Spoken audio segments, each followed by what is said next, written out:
Alrighty, hello every folks, and good morning. Okay, so today is another one of the PSAs that I kind of figured everybody knew at this point, but apparently isn't the case. So today we're going to talk about MP generation a little bit. So we've talked about MP conservation before, but I wanted to kind of throw some bits of info out there, because I'm not sure everybody knows just how many ways there are to actually generate MP.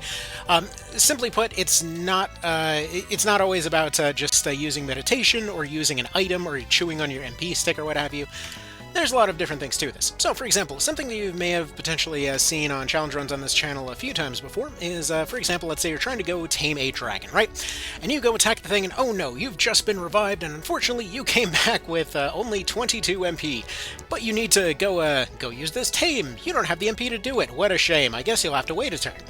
But instead, you can actually just go ahead and attack something. Now, minimum value, I believe is a little bit random. I believe it's like 3 to 5 or so that you'll be generating from an attack, but past a certain point, you seem to get additional MP. So, for example, if you have an archer that's going and firing multiple times, they have a tendency to kind of generate about as much MP as they're using whenever they're firing. I mean, it depends, obviously, on how many things they've got stacked up, but still, it's essentially an option. So whenever you're attacking something, you're getting at least some MP, potentially a lot of MP back. Additionally, this actually goes the other way, that whenever you're going and taking hits, you're essentially generating MP as well.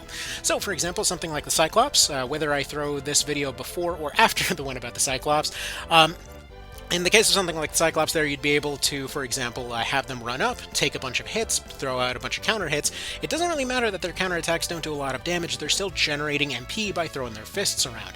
And this is MP that they can then throw backwards into the casters that they're protecting with Spell Charge.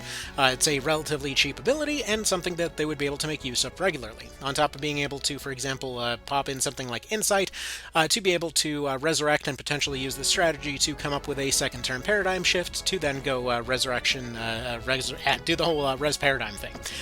So, for those unfamiliar with what that means, essentially, outside of just generating stuff passively or aggressively or what have you, there are ways for you to kind of generate MP on the spot. So, for example, one thing that you can do in the later game is you'll have access to Resurrection. This takes 100 MP to use, and it's, you know, a little bit of a thing to get online. So, once you end up getting it activated and online, you can, for example, use something like a Saint King choker to throw their MP above 400. Any of the chokers will give you an MP boost here. Or, for example, you could go and throw something like an Insight on there. Either or. The point is, if you have a unit that's able to get their health above 400, let's say 2 different clerics that are running this, and you resurrect them, well, they're going to end up coming back with 25% MP if the resurrection ability is used on them. This means that they're able to be resurrected with another use of resurrection ready to go immediately, which then they can throw on somebody else, for example, the other cleric, who can also then resurrect and then go resurrect somebody else. This is one of those backup plan strategies that works particularly well, but something like Insight essentially means that you are getting that much more MP when you're getting resurrected. A Blessing Stone will be 10%, and a Resurrection will be 25%. Resurrection 2, I believe, is 50%. And either way, make use of that information where you will. Actually, we can double check Res 2 right now. Where is Res 2 at? Probably at the bottom here. Res 2 is 50%, yes. So either way, make use of those as you will. These are thresholds that are really handy in the later game, where there's cases where you potentially might be able to pull off some very quick map clears by taking advantage of resurrections. Additionally, when it comes to those MP generation methods, this is also something that causes a lot of beast units to be able to spam their abilities very regularly, just because they're constantly attacking and getting counterattacked. Again, the amount of damage in their case doesn't matter as much as the amount of attacks that they're doing, whereas other units, if they're able to bypass defenses, like let's say you have something like a Dragoon and they're able to get those big meaty numbers off of their shots, they will additionally get more damage off the fact that they were going and, you know, inflicting that extra damage. I don't know what the exact breakpoint is, but at a certain point you start just generating exponentially more XP, not XP, but MP per your shots. Essentially, as soon as you're doing overkill damage, you're getting a lot of extra stuff there. Additionally, you have other ones that are able to plain not use MP, so something like Conserve MP over here. And additionally, I mean, you've got your MP stick options if that's what you prefer. You also have your MP leech abilities. Now, you have two different MP leech abilities. Something like Drain Mind is not actually about generating MP. This is more about denying another target the ability to use their MP. It's guaranteed to take at least 10, but it's not really going to be an MP generation method. Even on dedicated casters, it just will rarely have the ability to fully drain something of their MP bar.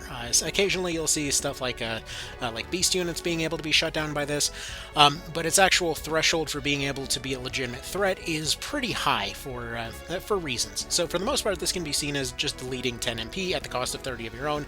It's situational, but can be useful. However, something like Life Force is not nearly as resisted, being able to go take off a pretty large amount of health and oftentimes refill almost the entirety of an MP bar immediately. So if you have an endgame Necromancer or Lich, that's going to be one of their mainstays. If you've seen the Lich video, that's one of the main reasons that something like the Lich is able to consistently keep something like Ice Requiem online.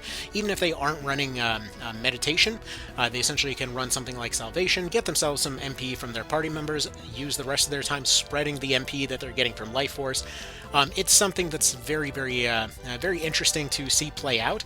It's an interesting playstyle to experiment around with, and something that can give you a lot of fun returns. Outside of that, as far as other MP generation methods, well, I mean, that you've got stuff like Swordmasters, who actually will generate them both offensively and defensively. Something like, actually, let's go ahead and switch over to my other Swordmaster, because I guess they're just about set up the same way, but, or no, not you. Where's the blue one at? You, blue one. There we go. So in their case, they actually function pretty much opposite to how they did in PSP, where in their case they're actually using Preempt and Mind's Eye to generate MP. Actually, personally, I would recommend taking off Mind's Eye in a lot of situations and maybe substituting something like Constitution, basically allowing them to get MP from taking hits, as well as using Preempt and a counterattack to attack twice, essentially giving you 3 different ticks of additional MP every time that they're in an encounter. So this makes stuff like a Demon Petal Dance or your Bellows Dance or your Invigorating or any of that actually able to be functionally online a good bit of the time. Something like the Harvest Dance isn't necessarily as useful, but it's a nice little kind of quick heal in emergency situations. I personally like just having it in there because it's surprising how much 100 extra health can help in some situations. But either way, using something like a Preempt and a Constitution into a Demon Petal is a very solid approach, especially if they've gone and they've used their first turn to set up a Black Lizard Powder.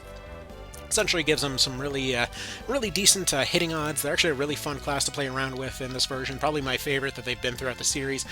Actually, not probably. It's by a far margin my favorite that the Swordmaster's been throughout the series. Anyway, so hopefully this helps to explain a few things here in terms of generation, to reiterate what we were talking about a few months ago in terms of saving your MP. Remember that a combination of concentration as well as cheap debuffs is always going to be an effective way to basically stay on offense while more or less resting the brain, so to speak. So like something like a Terenius can be attacking, counterattacking, whatever else, but they're able to maintain something like Paralytic Wave or Sleep with at least a 30% chance to hit while in their sort of rest mode there, and then can potentially get a bit more offensive with something like a Drain Heart or Finishers or what have you. So it's better to think of how you could potentially conserve or maybe generate small pips of MP, rather than necessarily always hoping that Meditate will roll and give you more, because you don't really want to rely on chance. You want to rely on stuff that you can consistently make happen, you know? Anyway, so that's about that. That's how you proactively generate more MP. I hope this was useful for you. And yeah, y'all have yourselves a good one. Thank you for stopping by, and take care. Later.